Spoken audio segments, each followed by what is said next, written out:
day number 2 on the frame stuff. Last night went really well.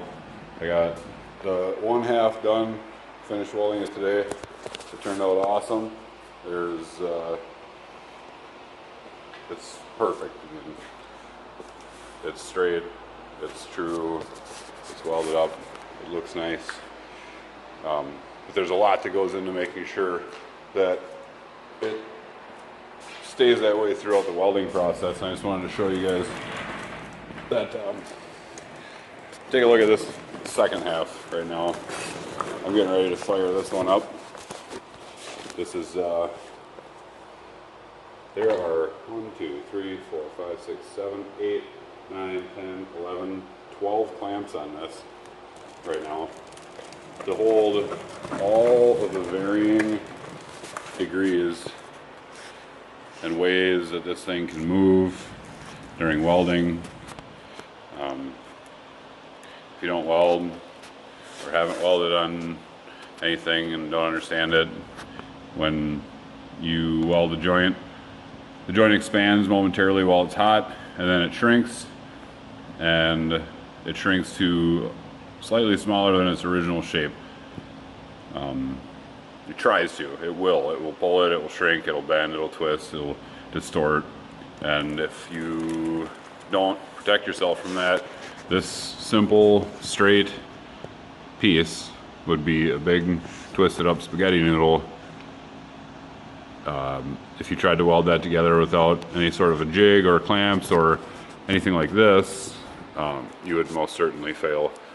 I even had, so when I did the one over there, I didn't have a clamp like this because I thought that there was going to be enough force on these two, which this section here and this section here hold this back tube in line with the whole works. I have a dummy piece underneath, a dummy piece of tube down there that's not part of the frame, obviously. That's like my backbone or my strong back for this piece to keep it true and straight with a piece that I know is true and straight. So these two are simply to keep this end piece in line. I have the same deal going on over here. You know, it keeps those in the same plane running perfectly parallel and in line with each other. Well, I thought that by having this much clamp that it would keep this piece flat to there, flat to the strong back, but I got all the fish plates welded on, tacked on, I should say, and I started burning on them, and all of a sudden I heard this like shifting, like, I don't know, it sounded like your feet kind of dragging on the ground. I was like, what the fuck's going on here? So I looked and I quickly realized, I looked down here and right at this joint between the strong back, this piece was actually pulling up. It was sliding away and I had about an 1/8 to 3/16 gap at the end there and at the end on the other side. So what it was doing was, as I was heating up the fish plates on both sides, it was shrinking that joint, it was shrinking that joint, it was pulling the end up, it was doing the same thing on the other side. So I quickly stopped welding. I thought there was actually a chance that I might not be able to get it back because you can always clamp the piece back down. So I took these Bessies and I clamped the fucker back down flat, clamped it back down flat there, and I stopped welding the fish plates and I went straight to these guys right here. So this is the end cap, and then it runs along the backbone, and I knew that with this clamp down I had to put something on that was going to keep it from springing back when I took the clamp off. I was already going to put those on anyway, but I figured I should just burn those on, because you think about it, if that piece is springing this way, wait, let's see, upside down, if this, okay, we'll just look at this one. If this piece here is springing up and you clamp it back down, it wants to go back up. So if I put this one on, it's actually easy, and it would probably have actually hurt me, because with this heating up, this is the focal point of the pivot. It would have, when I unclamped it, it would have sprung harder with nothing back here.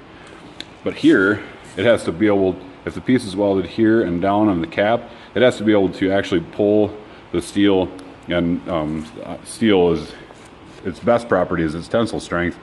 So if you put iron in a position where it has to pull across the face of a plate like this, that's where you'll get the strongest brace. So I put these on, burned them on, burned the other side on, and it's kind of funny actually, because just to check it out, I let that cool down a little bit, and I kind of started coming off these clamps to see what would happen. And what actually happened is this started coming a little bit, not much, like just enough to see a little bit of daylight through it. So it corrected itself, and it was trying to pull it the other way. So I kept the clamp on both sides. I put this top plate on, I put the top plate on the other side, finished the welds, welded all the rosettes. Wife and I went out to lunch. We went to Fuji, had sushi, it was great. And when I came back, it was all cooled off. I released the clamps, and it was dead straight, perfect. Like, couldn't be better. And it's funny too, because this frame from that end to this end is 11 foot 11. It was right on the money when I put it together. It was exactly 11-11, which is what I want, because I want it to be 12-3 with the 2x bumpers on the front and back. So taking 4 inches out, 11-11. It was perfect, and it actually shrunk about a 1/16 of an inch overall length just from all that heat in those joints. It shrunk it that much. So just something to keep in mind when you're doing welding projects and mocking stuff up. It's really critical that you do something ridiculous if you want your piece to be nice.